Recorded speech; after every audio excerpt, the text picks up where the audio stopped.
May daradara nga ni dida na banwit si B. Kaya pa nung mamamanwit ako. Alam naman baga mamana ako. Nabanwit ang daradara ko.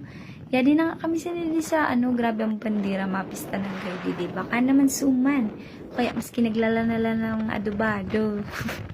Minagsabi nga dida sa amo na tanod na wala naman nga isda. Aw na mabalik ta kami. Di pa nga nakasampot. Ya di na nga kami sinili sa entrance. Pero may saro pa hindi na entrance. Minaglalanat nga din sa amo na motor kay sabi, nini ang bandwidth mo, bali makasabit ka mo. So, binisay ko siya, kinupot ko sa side mirror kay bahala, may na driver. Libre lang pala nila ang pag-bandwidth. Basta may dara ka mo na bandwidth, pamana, bahala ka mo.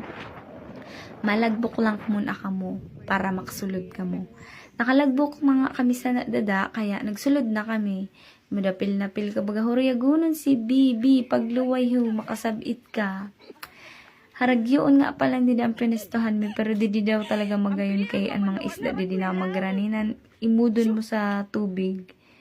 Kaya, dapat didi. Didi nga pala na ako nagpesto, pero wait, ay paimod ko muna sa iyo. Kagayon baga ho, a beautiful Bulisan Lake. Beautiful and green. Kagayon baga. Dapat palang grabe didi ang darani na balon kay, maski wala ka mo makuha isda, at least busugon ka mo baga, di mangluluya. Wala, riyagunan ako dada ako kay nakakuha ko tulos. Ang bandwidth ko pala dun magayon yung kay apatan niya da. Maski wala ka pa maon, makakuha ka. Basta maaram ka daw magpitik, ay inda. Narambangan ko lang umala, nakadali ako panduwa na yun. Katibay baga. Pero otro balik didi, madara ko pa maon kay mas magayon maghapon ang may pamaon. Malaya din na nakuha ko ho. Tigwang ko maaram sini maghali kay nagpadano na lang ako kay sus mapagalon kay kun ang kamot ko ang magangutan badi dismayo pa si B. Sinulod na nga dada sa plastic. Nariyag na kami daradara ko na suludan. Ready talaga si B. Nakakuha pa pala na ako dada kaso sa day lang. Pero di ko na tinapok kay sabi ko si nagranito yung maniya. Kagayin baga ho. Pero magsiyan mga nakuha ko. Hambog ako kuno. O yada ako, apat yun. Tapos pag uli ko, inimod ko, tulo na lang. Kay tinapok pa lang sang kaupod ko ang sarok na sa day kay maawa mang kuno ako.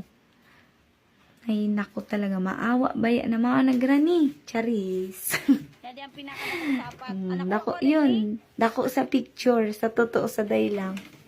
Ini pala natulo na dako, di man sa amo. Pinicturean ko lang. Patala baga. Pauli na nga kami si Didi, pungak-pungak si Bisan Oran, kay maurano na pagpauli ni Adaw. Inabutan na San Oran, ay naku.